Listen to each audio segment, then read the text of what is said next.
Lapayon. Lapayon kung tawagin. Ayan guys, nagluluto kami ng gabi. So meron na siyang gata. Ayan. Unique ang aming lutuan guys. Oh. Diba? So ayan na guys. Lapayon na gabi. O diba?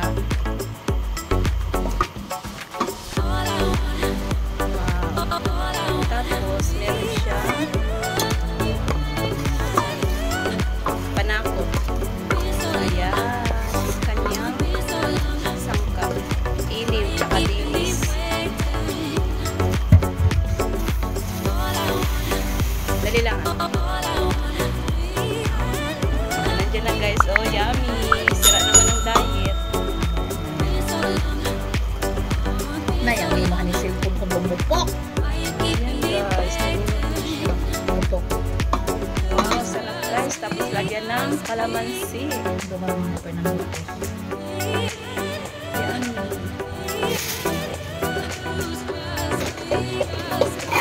Guys, may kalamansi. With gata. Di puto.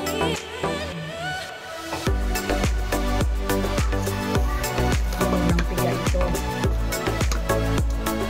Ah, pinaseparate mo. Ay, oo. Nakapirit mo na dito sa ano. Wow, magic sarap de.